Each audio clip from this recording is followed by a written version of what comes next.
now. Hello everybody, my name is Dan Lauria and I'm a public insurance adjuster. Well, what does that really mean? Well, a public insurance adjuster is someone who does investigating for insurance claims, but only he works for the policyholder, not the insurance company. The position is basically the same, the license is the same. The only difference is I represent and I'm the advocate for the homeowner, you, the policyholder, whoever has an insurance claim. Now, my previous background was on the insurance side. I was trained by the insurance companies as far as how to evaluate damages and to write estimates and to interpret policy. So now I do it for the homeowner. A real simple analogy that I use for a lot of people is pretend I'm the ex-IRS agent now doing your taxes for you. Everybody can relate to that one, and that makes sense. Well, everybody is entitled to representation. Next to an attorney, a public insurance adjuster is the next best thing because, like I said, we are licensed and bonded to do the job. So what's my role? What do I do? Well, let's say you had an insurance claim. The first thing you should do is try to find yourself your own adjuster, a public adjuster, because he'll be on your side, he'll defend you with the insurance company. Because remember, the insurance company, when they send somebody out to adjust your claim, it's not in your best interest because they work for the insurance company. Same thing if the insurance company sends out an engineer to take a look at the damages. They really work for the insurance company. They're called a preferred vendor. Or if they send out their own contractor, it's their preferred vendor.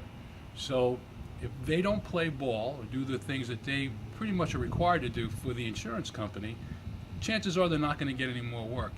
So it's a relationship that they have on a preferred vendor list.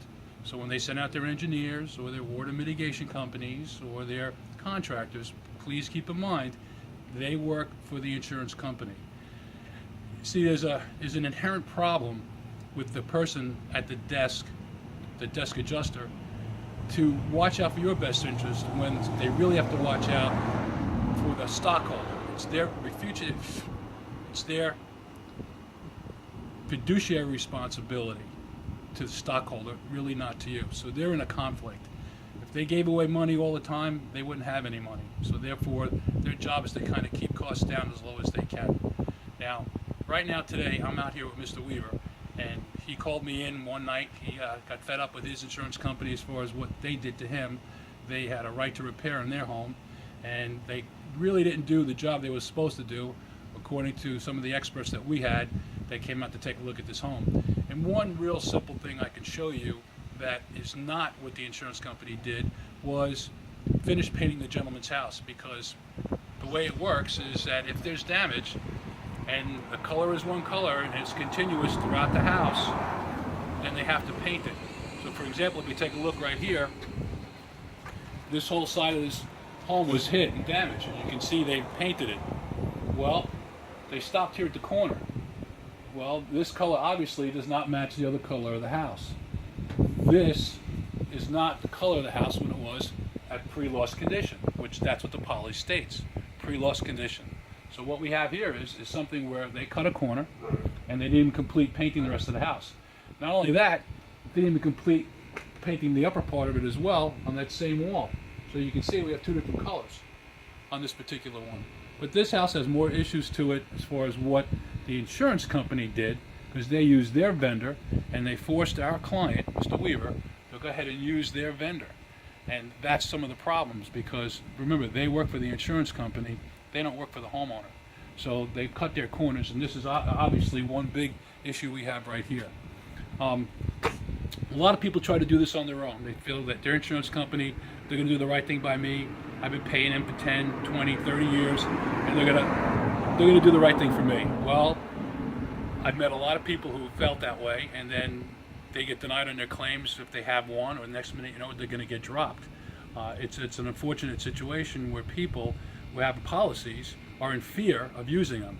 There's an old saying, insurance is to have, not to use, and that scares a lot of people. But you have the right as a policyholder to get representation, and I would always recommend get yourself a public adjuster, have them even the playing field for you, so that way you're not alone doing this, that you have somebody who knows the rules, who knows the codes, who knows the statutes, that can fight for you. So once again, public adjuster is a good thing. You can go online and look it up. You can find them, Google them. sure there are plenty in your neighborhood that you can get. I would ask a few questions as far as what their background is. Have they worked for the insurance companies before? Because that's vital. Because if you haven't, then you really don't know what the full game is, or what the procedure is, or what the habits are. When you work on the other side, you kind of know what the behavior is, and you kind of know what's going to happen next, or which way they're going with it, because every insurance company has what they call a set of guidelines or best practices, which in my opinion is a biased approach, because it should be written the way it's supposed to be repaired, not what they want you to do. So right off the bat, an adjuster who goes out in the field has a set of guidelines that he has to use as far as what he's not to pay for and what he is to pay for, or she's to pay for. So, excuse me. So that you have to pay attention to. That insurance company does have guidelines. They all have them. They all are different and little changes here and there, but they pretty much restrict a lot of estimating practices to be done the way it should be, put back to pre-loss condition. Stop it and then